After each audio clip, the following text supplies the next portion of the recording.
নমস্কার বন্ধুরা, village food with মিনুতে তোমাদের সকলকে স্বাগত জানাই। আশা করছি তোমরা সকলেই খুব ভালো আছো, আর আমিও কিন্তু খুব ভালো আছি। আজকে আমি তৈরি করব একদম অনুষ্ঠান বাড়ির মতো ঝিরিঝিরি আলু ভাজা, যেটা কিন্তু খেতে খুবই মুচমুচে হয়।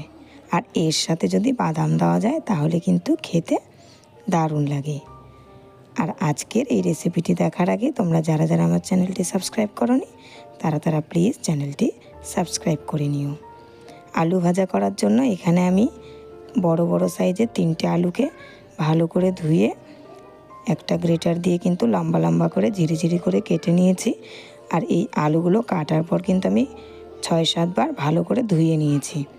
তারপর কিন্তু জলটা আমি ঝরিয়ে নিয়েছি।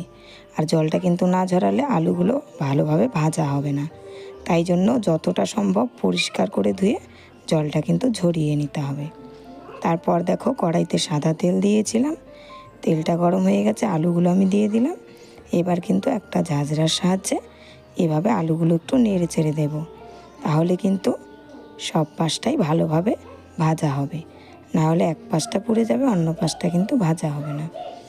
এভাবে একটু নেড়ে চেড়ে নিয়ে কিন্তু আলুগুলো ভাজতে হবে।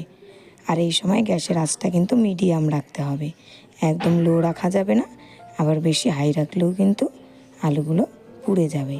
দেখো আলু ভাজাটা কিন্তু আমার কি সুন্দর হয়ে গেছে। এভাবে কিন্তু হালকা একটু লাল করে ভাজতে হবে, না হলে বেশি লাল করলে কিন্তু আলুগুলো খেতে তেতো লাগবে। দেখো ঠিক এই রকম ভাজতে হবে। এবার আমি নামিয়ে নেব।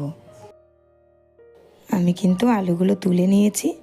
এবার একই রকমভাবে কিন্তু সবগুলো আলুই আমি ভেজে নেব। আর আলুগুলো কড়াতে দেওয়ার সময় কিন্তু এভাবে একটু ছড়িয়ে ছড়িয়ে দিতে হবে, না হলে কিন্তু লেগে লেগে যেতে পারে। তারপর দেখো ঝাঁঝরার সাহায্যে আমি এভাবে একটু নেড়ে চেড়ে কিন্তু ভেজে নেব। গ্যাসের আঁচটা কিন্তু আমার মিডিয়ামই থাকবে। তোমরা কারা কারা ঝুরঝুরে আলু ভাজা খেতে ভালোবাসো তারা আমাকে কমেন্ট করে জানিও। আমার কিন্তু খেতে খুব ভালো লাগে।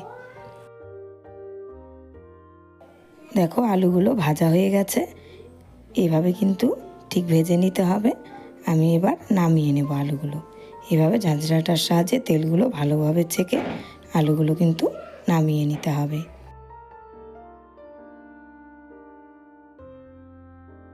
আমি বাকি আলুগুলোও দিয়েছিলাম কড়াইতে। দেখো এগুলোও আমার ভাজা হয়ে গেছে। দেখো কতটা সুন্দর হয়েছে ভাজাটা। এভাবে কিন্তু আমি আলুগুলো ভেজে নিয়েছি। সবগুলো আলুই আমার ভাজা হয়ে গেছে। এবার কিন্তু নামিয়ে নেব। এবার ওই আলু ভাজার তেলেই কিন্তু আমি দিয়ে দেব বাদাম। বাদামগুলোও আমি হালকা লাল করে ভেজে নেব। গ্যাসের আঁচটা কিন্তু মিডিয়ামই থাকবে। দেখো বাদামগুলো লাল করে ভাজা হয়ে গেছে, এগুলো আমি এবার নামিয়ে নেব। দেখো তৈরি হয়ে গেল আমার একদম অনুষ্ঠান বাড়ির মতো বাদাম দিয়ে ঝুরঝুরে আলু ভাজা। এটা কিন্তু খেতে খুব মুচমুচে হয়। এভাবে বাচ্চাদের কিন্তু ভেজে দেওয়া যায়, তাহলে আর দোকান থেকে কিনে খেতে হবে না। আজকের এই আলু ভাজা রেসিপি তোমাদের যদি ভালো লাগে তাহলে ভিডিওটিতে প্লিজ একটি লাইক করো, আর চ্যানেলটি সাবস্ক্রাইব করে আমার সঙ্গে থেকো আরও ভালো ভালো রেসিপি দেখার জন্য। আর আলু ভাজাটা কেমন হয়েছে প্লিজ কমেন্ট করে জানিও। আর এই আলু ভাজাতে কিন্তু আমি কোনো রকম কর্নফ্লাওয়ার ব্যবহার করিনি, ঘরে থাকা উপকরণ দিয়েই কিন্তু তৈরি হয়ে গেল আমার আলু ভাজা।